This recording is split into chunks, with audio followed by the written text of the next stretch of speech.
Bonjour tout le monde, il sera question dans ce vlog du film Phantom Thread, réalisé par Paul Thomas Anderson.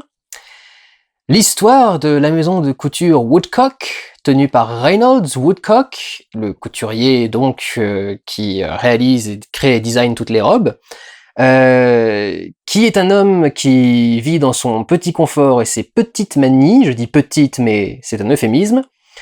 Après, absolument toute sa vie est réglée du petit déjeuner jusqu'au coucher le soir, c'est toujours la même chose, toujours le même truc, accompagné dans ce rythme par sa sœur Cyril, et il a toujours eu une vie assez solitaire, du coup, il est pas vieux garçon, il sort avec des filles, mais généralement elle résiste à peine quelques mois parce que c'est insupportable au bout d'un moment de respecter toutes les petites manies de monsieur, et il va rencontrer une jeune fille qui s'appelle Alma, dans ce film, joué par Vicky Krieps, je ne sais pas, qui va très bien réussir à gérer Monsieur Woodcock, non sans arriver à quelques extrêmes, mais dont Monsieur Woodcock va réussir à tirer quelque chose qui le satisfait. Et voilà. Et la raison pour laquelle je suis un peu goguenard, c'est que j'ai regardé ce film, j'ai fait qu'est-ce qu'il essaye de me dire? À part me montrer deux tarés, ou trois avec Cyril, qu'est-ce qu'il essaye de me dire exactement avec son truc? Et c'est un petit peu une habitude que j'ai avec Paul Thomas Anderson, parce que il a fait, alors j'ai toujours pas vu Magnolia d'ailleurs, il a fait There Will Be Blood, dont j'avais parlé quand j'avais fait le vlog sur The Master, qu'il avait sorti en 2013, je n'avais aimé aucun de ces deux films, mais The Master, c'est le seul que j'ai pu faire en vlog, et j'avais dit dans le vlog sur The Master, c'est marrant, mais je comprends ce qu'il essaie de faire dans une scène, mais quand il met toutes les scènes bout à bout, je comprends pas ce qu'il veut me dire. Et du coup, je me suis dit, putain, entre 2013 et 2018, j'ai exactement la même façon de prendre un film de Paul Thomas Anderson. Intéressant. Alors d'ailleurs, au passage sur The Master, en grande partie, la raison pour laquelle j'avais pas capté ce qui se passait dans le film, c'est parce que j'avais pas compris que le film était sur l'église de Scientologie. Et que le mec que le personnage de Joaquin Phoenix rencontrait dans le film et avec qui il parlait, joué par Philip Seymour Hoffman, le regretté Philip Seymour Hoffman, était une personnification de Ron Hubbard, le créateur de la Scientologie et de toute leur doctrine et de toutes leurs conneries. Et c'est pour ça que je me dis, mais ils font des conneries dans cette espèce de secte, c'est quoi ces espèces d'exercices débiles, de pseudo-psychologie de comptoir de merde, etc. Ah, c'est basé sur la scientologie, mais il fallait le dire tout de suite. Je comprends mieux d'un coup. Et en fait, du coup, je viens enfin, je crois, parce que j'ai toujours vu que 3 films de Paul Thomas Anderson, je crois que je viens de comprendre son thème et son objectif. Ce sont les personnages dévoués à quelqu'un ou quelque chose au point de se sacrifier. Généralement, c'est les deux, quelqu'un et quelque chose, ou ce quelqu'un symbolise aussi quelque chose. Et le personnage de Master, par exemple, est totalement dévoué au mec de la secte, avec qui il accepte de faire des trucs pour qui n'importe qui d'autre lui aurait fait ce que lui fait ce mec-là, et il lui aurait pété la gueule, quoi, surtout avec son comportement habituel. Mais tu sais pas pourquoi, il est fasciné par ce mec, et il veut absolument, pour le coup, il veut lui obéir, il veut bien faire ce que lui dit ce mec-là. Et c'est un peu la même chose dans Phantom Thread. C'est un mec qui est complètement absorbé par sa passion qui est la couture, qui est la seule unique chose qui régit sa vie.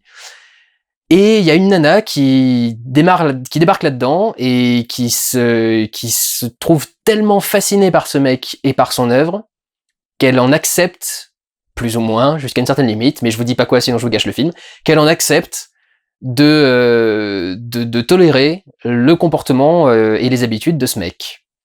Une nana lui demande une robe de mariage, mais elle est pas, c'est une nana qui a pas beaucoup de look, qui a pas beaucoup de classe, et pas beaucoup d'estime personnelle, je dirais même globalement pour ce personnage-là.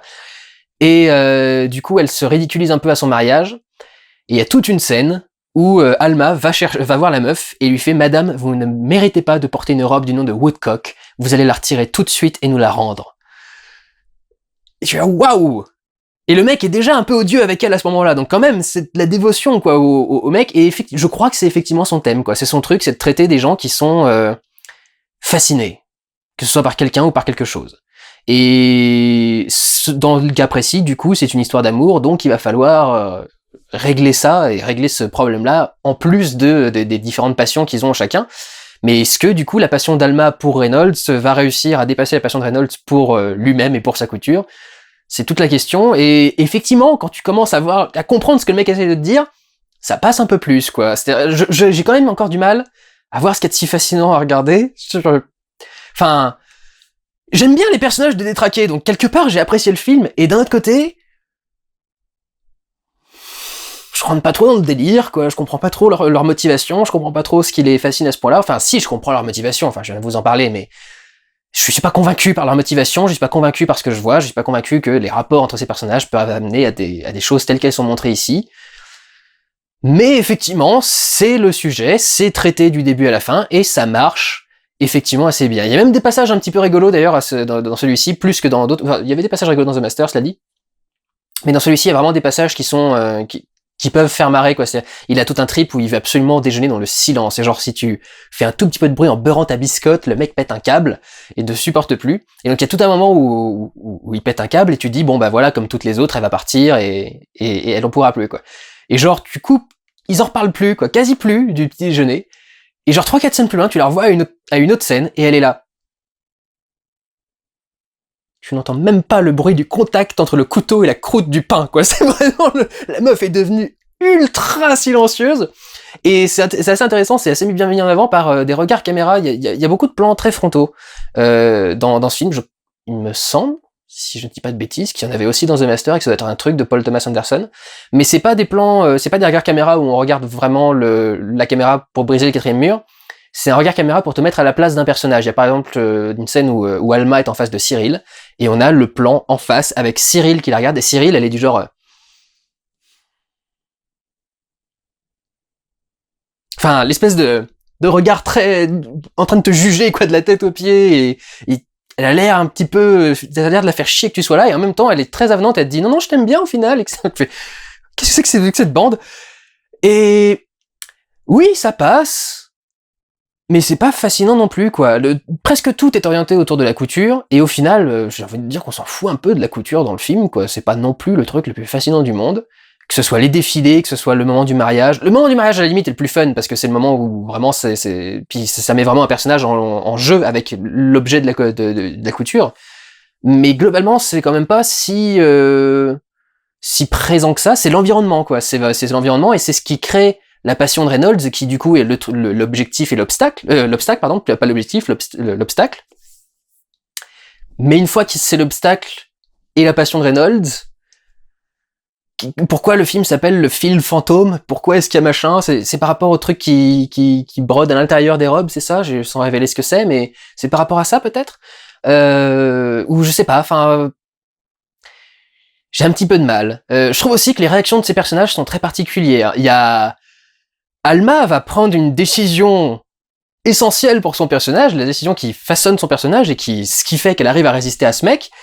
Et quand elle le fait, t'as un peu envie de te dire « Waouh, tu sautes directement à ça, dis donc. Ça va un peu loin quand même. Non? Vous trouvez pas que ça va un peu loin dès le début quand même? Enfin, il y avait d'autres choses à essayer peut-être entre temps, ou d'autres trucs à faire, je sais pas. Enfin bon, c'est aussi une question d'époque d'ailleurs, je pense. Il y avait pas mieux sous la main. Et mais effectivement, voilà, ça va être un truc essentiel du personnage. Reste que je trouve que ça débarque un petit peu rapidement dans le truc, quoi. Et tu te dis, enfin, c'est quand même un peu extrême pour pourquoi, quoi.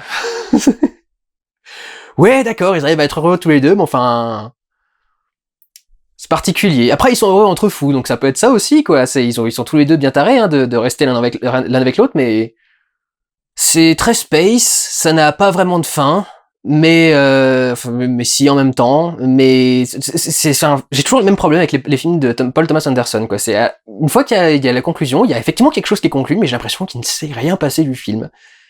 Où j'arrive pas à voir à quel moment se sont pris les décisions ou quel truc. Enfin, j'ai vraiment un problème avec son écriture. Il y a quelque chose qui va pas entre moi et les scripts écrits par Paul Thomas Anderson.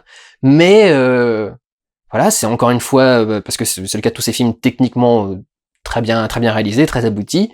C'est bien écrit. Enfin, j'ai du mal à comprendre ce qui est les enjeux, mais c'est très bien écrit. Les personnages sont intéressants et toutes les scènes passent bien, et t'arrives à comprendre tout ce qui se passe dans chaque scène. Pour le coup, c'est pas un film qui te perd. Je trouve que les films d'avant te perdaient un peu, mais là non.